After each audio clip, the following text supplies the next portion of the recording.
आइए अब case based questions करते हैं जो क्वाड्रेटिक इक्वेशन से रिलेटेड हैं। इसमें पहला क्वेश्चन हमें दिया गया है कि सॉल्व द क्वाड्रेटिक इक्वेशन, और ये क्वेश्चन से 2026 के लिए वेरी इंपॉर्टेंट है। क्वाड्रेटिक इक्वेशन हम जानते हैं ax² + bx + c की फॉर्म में होती है। तो यहाँ पे गिवन है 3x² - 5x - 2 = 0। अब इसमें हमें a पता है 3, b पता है -5 और c पता है -2। अब डिस्क्रिमिनेंट अगर हमें निकालना है तो d = क्या होता है b² - 4ac। उस फॉर्मूले में हमने पुट किया और वैल्यू आ गई हमारी 49। अब d भी हम तीन तरह से देखते हैं, ग्रेटर देन है 0 से, लेस देन है 0 से, या इक्वल है। तो उसके बेस पे हम रूट्स डिसाइड करते हैं कि रूट्स का नेचर क्या है। तो यहाँ पर d इज ग्रेटर देन 0 है, 49 आ रहा है, d 0 से बड़ा है, पॉजिटिव है इसलिए बड़ा है। तो यूज क्वाड्रेटिक फार्मूला हम यूज कर देंगे और x की वैल्यू हमें पता चल जाएगी -b ± √b² - 4ac, या रूट डिस्क्रिमिनेंट अपॉन 2a से हम क्वाड्रेटिक फार्मूले का यूज करते हुए x पहला रूट निकाल देंगे। तो दो रूट आते हैं हमारे, क्योंकि फॉर्मूले में प्लस माइनस √d होता है। हाँ, जो आपको यहाँ पे दिखाई भी दे रहा है, ये देखिए यहाँ पर इस जगह पे ये दिखाई भी दे रहा है +- √d। अब इसमें हमने a b c की वैल्यू पुट कर दी और रूट्स हमने निकाल दिए 2 और -1/3। तो हमारा आंसर क्या आ जाएगा, -2 एंड -1/3, दो आंसर हमारे आ जाएंगे। तो इस तरह से सिंपल क्वेश्चन पूछा जा सकता है और इसी पर बेस्ड और भी क्वेश्चंस पूछे जा सकते हैं। तो हम वही नेक्स्ट क्वेश्चंस को समझेंगे कि किस तरह से करना है। देखिए नेक्स्ट क्वेश्चन क्या है। नेक्स्ट क्वेश्चन है आपका यहाँ पर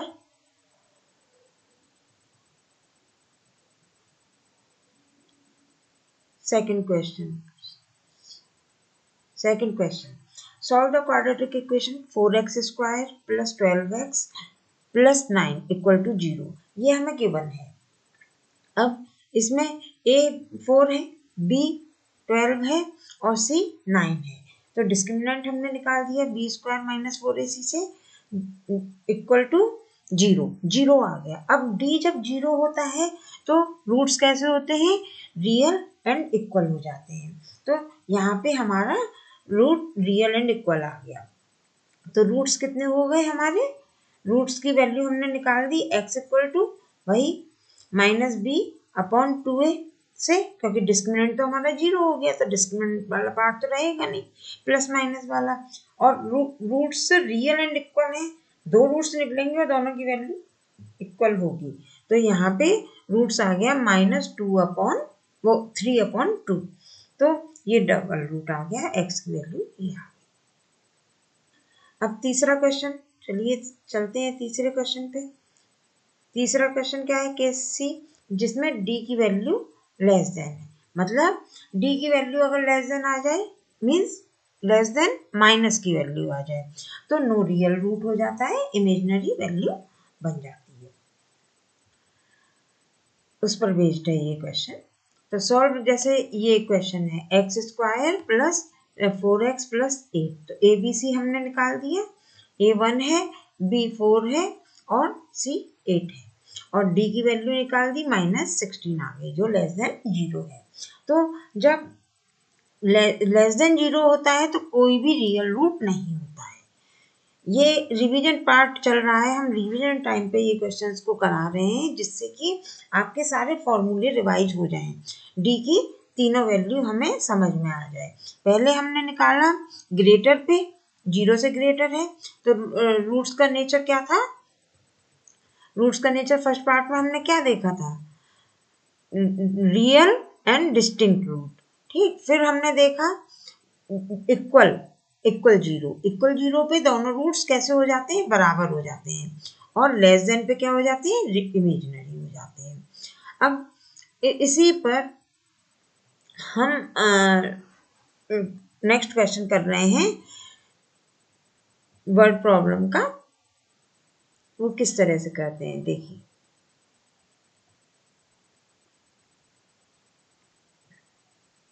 अब देखिए इसमें हमें क्वेश्चन दिया हुआ है, ये प्रोजेक्शन का क्वेश्चन है, प्रोजेक्शन मोशन का एप्लीकेशन है।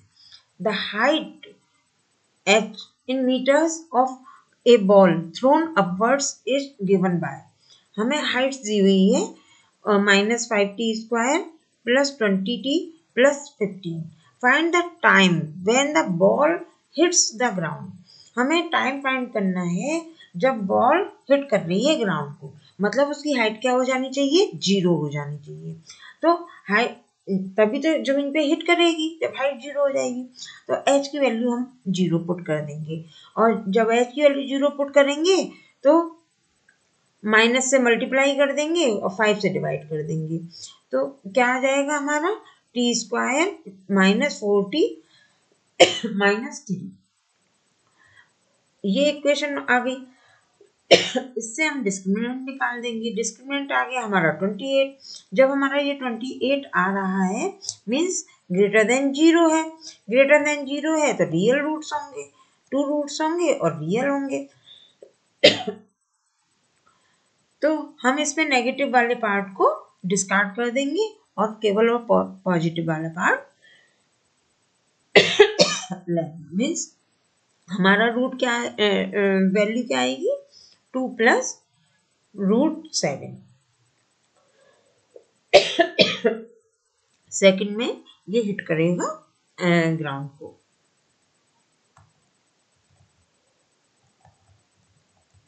फिनिश।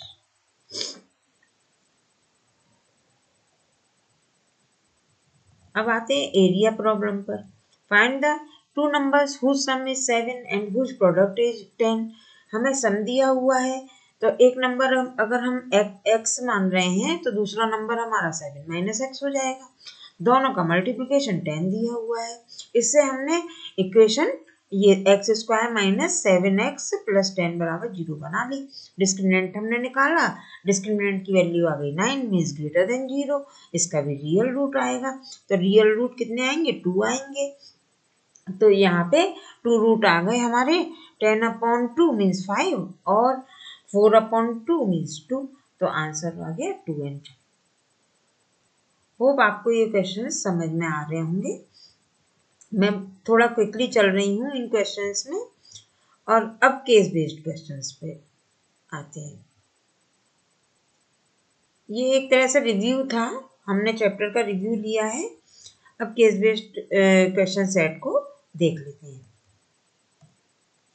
केस बेस्ड क्वेश्चन में क्या कह रहा है, read the following case carefully and answer the question. A quadratic equation is given, quadratic equation given है, के रियल कांस्टेंट है और के की वैल्यू हमें फाइंड करनी है। तो find the value of k which the equation has real roots. ये कह रहा है कि इक्वल रूट्स हैं। इक्वल रूट्स मीन्स डी की वैल्यू क्या होनी चाहिए, डी की वैल्यू के लिए हम क्या करेंगे, इसमें ए बी सी निकालेंगे पहले तो, और फिर डी के फॉर्मूले में रख देंगे। तो डी की वैल्यू हमारी 36 - 8 के आ गई। इक्वल रूट के लिए कंडीशन होती है डी बराबर 0, तो डी बराबर 0 लिख दिया, तो के की वैल्यू इतनी आ गई। नो रियल रूट के लिए कंडीशन होती है लेस देन 0, लेस देन 0 जब किया तो के ग्रेटर देन आ गया 4.5 से, और जब के इक्वल टू 2 हम दिखा रहे हैं तो उस केस में वैल्यू पुट कर दी के की इक्वेशन में, इसी में। तो हमारा ये के की वैल्यू जब पुट की तो हमारा इस तरह से इक्वेशन आ गया, और 2 से डिवाइड कर दिया तो ये इक्वेशन हमारी बन गई।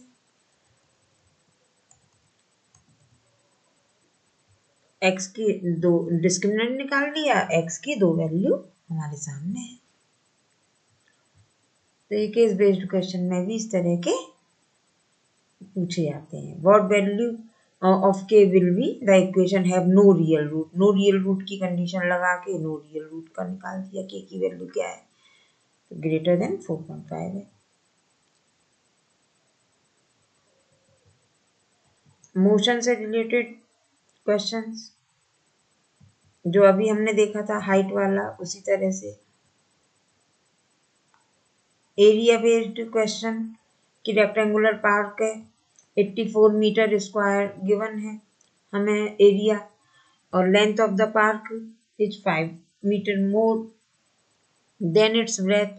तो हमने मान लिया ब्रेथ है इसकी x, तो लेंथ हो जाएगी x + 5 और एरिया हो जाएगा लेंथ इंटू ब्रेथ का फॉर्मूला लगा दिया। तो x इंटू एक्स + 5 बराबर 84 और 80, इससे हमने क्वाड्रेटिक इक्वेशन बना दी और d की वैल्यू को फाइंड कर दिया। d हमारा 361 आ गया विच इज ग्रेटर देन 0। तो 2 रियल एंड डिस्टिंक्ट रूट मिल गए हमको, हमने वैल्यू निकाली।